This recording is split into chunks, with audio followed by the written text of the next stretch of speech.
Magandang umaga.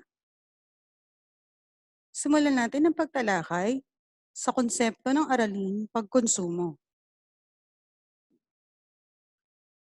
Ang ating learning targets ay magagawa kong mailarawan ang konsepto ng pagkonsumo, magagawa kong maisa-isa ang uri ng pagkonsumo, magagawa kong masuri ang mga salik na nakakaapekto sa pagkonsumo. Ang pagkonsumo ay isang mahalagang gawain pang-ekonomiya dahil sa pamamagitan nito, tututugunan ng mga tao ang kanilang mga pangangailangan. Ang pagkonsumo ng mga produkto at serbisyo ay nagpapaunlad din ng kabuhayan at ekonomiya ng isang bansa. Kung hindi matutugunan ang mga pangangailangan ng mga tao, mahihirapang umunlad ang isang bansa.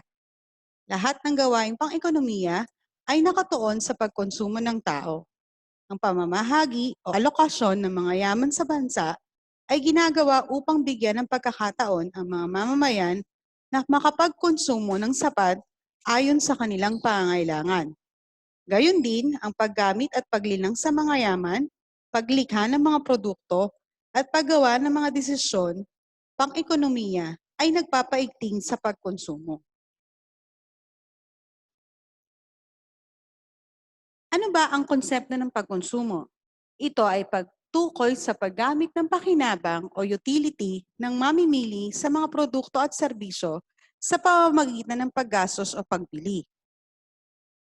Ang pagbili o paggamit ng mga produkto o serbisyo ay tumutugon sa pangangailangan ng tao, katulad ng pamimili ng mga gadgets, ng damit, ng pagkain, prutas at iba pa, at ng mga delata. May uri o may tinatawag tayong uri ng pagkonsumo na direct o tahasang pagkonsumo. Ang direct consumption ay tumutukoy sa pagbili at paggamit ng produkto o serbisyo na tuwiran. Ito ay mahalagang gawain sapagkat ang pagkonsumo dito ay para tayo ay mabuhay, katulad ng pangangailangan sa gutom at uhaw. Maaaring ang pag-upo, paghiga, at panonood ng telebisyon ay may tuturing din na direct consumption.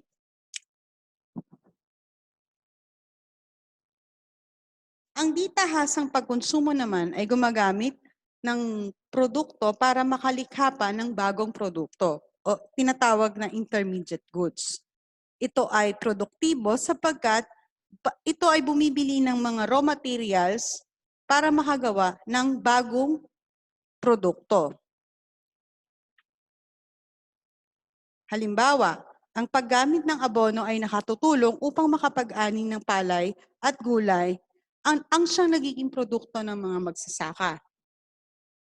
Mapanganib na pagkonsumo o risky consumption. Mapanganib sapagkat ang pagbili ng produkto ay maaaring makapinsala sa kalusugan ng tao. Halimbawa, ang paninigarilyo at paggamit ng ipinagbabawal na gamot at ang pag-inom ng alak. So meron siyang epekto sa kalusugan ng tao. Meron din tayong tinatawag na iba't pang uri ng pagkonsumo, katulad ng tinatawag na routine consumption. Ito ay pagbili at pagkonsumo ng mga produkto na ginagamit natin sa pang-araw-araw nating gawain. Halimbawa, pagkonsumo ng bigas, prutas, karne, gulay, at tubig na kinakain natin sa araw-araw. Ito ay maaaring nakatakdang, lingguhan o araw-araw. Maaari din naman ang pagkonsumo sa pamamagitan ng occasional consumption o pagbili ng produkto na kung kailan kailangan lamang. Ang mga ganitong produkto ay maaaring bilhin o hindi kaagad kinakailangang bilhin, katulad ng damit. Or halimbawa, sumakit ang ngipin mo, kailangan mo ng gamot sa pagkirot o pagsakit ng iyong ngipin. So, occasional consumption ang tawag dito. Pag sinabi mo namang impulsive consumption, ang pagbili at pagkonsumo ng mga produkto ay biglaan o hindi nasuri o napag-isipan.